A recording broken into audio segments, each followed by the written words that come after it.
Scott Dawson, DGS football alumni, class of 1987. Tony Dawson, DGS football alumni, class of 2007. Ryan Dawson, DGS football alumni, class of 2023. Isn't that crazy? So, what do you remember most from the class of 1987? I remember the hard work we put in for 4 years. I remember always not settling for mediocrity, and the coaches always instilling a hunger in us that today is still fresh in my mind. How did that feel having both boys play football? I was very proud because I knew the battle that we went through when I was a teenager, and to see Tony go through it first, and now to see Ryan finish up his 4-year career, it's a very proud papa moment for me to see them endure the same thing. So we'll have that bond forever, and I'm sure we'll continue to tell stories just like we do every weekend about DGS football. What advice or what did you tell them before they chose to go play football? Did you encourage them to play, or was it up to them? Well, with Tony, it was a little bit different of a scenario because his mother put her foot down and would not let him play football. So when he went to Downer South, he actually walked on freshman year, never playing football for any organization.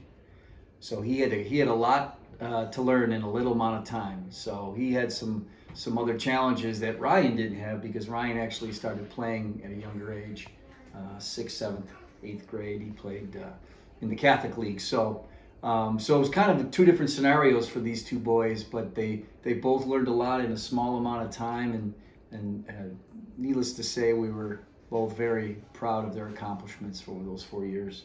Scott, what position did you play when you were at South? I was a split end my junior and senior year, and then my sophomore and freshman year, I played defensive back and wide receiver.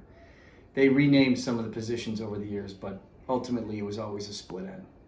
So, Tony, let's go to your experience then. Having never played, what made you then decide to walk on as a freshman? Knowing that my dad played, that was a big thing for one. Two, a lot of my friends were all into football, so that was part of it. It's just the experience of, you always hear about Downers Grove South football. It's just a big thing. So it was something that I wanted to be a part of. And what position did you play? I was a quarterback, just like Ryan over there. So what advice did you give to Ryan as he was venturing into the quarterback position? Always from day one, I just told him to be himself. That's literally the biggest thing, was just to be yourself. What memories, and most importantly, what is your proudest memory that you have of playing for DGS? I would say, I don't know if it would be my proudest memory, but the one thing I remember the most is doubles. Doubles was awful. Doubles isn't a proud moment. Doubles is... No. Sometimes those doubles would turn into triples. Yeah. And then our freshman year, we actually went down to Champaign and played in Champaign, so that was really cool to actually get to go all the way down to where they played their state finals and stuff, but just to play in the Champaign field, or the Champaign area, that was cool to take a bus ride and be with the whole team and doing all that. Yeah, that was fun. Ryan, did you feel any pressure then to follow in both of their footsteps? I mean, I definitely did. I mean, they've always been supportive for me, but yeah, I definitely felt some pressure. What advice do you think was the best thing that they ever said to you? Definitely from Tony, just being myself. That helped me a lot, because sometimes I would find myself trying to be someone else, like playing not my play style and stuff like that, and countless words from my dad. I can't even think of one off the top of my head, but my dad has helped me tremendously amount. There's advice. I still get advice from him every day, so, and I really appreciate it. At nauseum is what he's And trying to I know, say. it was like, and is it just Dad you get this advice from? And so now when you were playing, did they go over film with you? Did they go and help you in other ways as well? Yeah, for sure. It's kind of a tradition in our house that we would always have a big, or not like a big, but like our family dinner on Sunday. Tony would come over and every Sunday we would talk about football, like our team and my age level, and like how good the team we're playing that week and how the game went on Friday. It was every Sunday. How do you think Sunday dinners are going to look now that you're finished playing? Probably just still talk about memories of DGS football and how it was for all three of us. We'll still talk football Football is what we talk about on Sunday. ever. So what advice do you have for anyone that's going, any of you, that's going into DGS? I would just say that it's really a grind to play football and play another sport on top of it. But in the end, it's really worth it. And spending those, like at Wesleyan and all those bus rides with your teammates, you create relationships that you'll have for the rest of your life. And it's truly one of the best things that I've ever done for myself.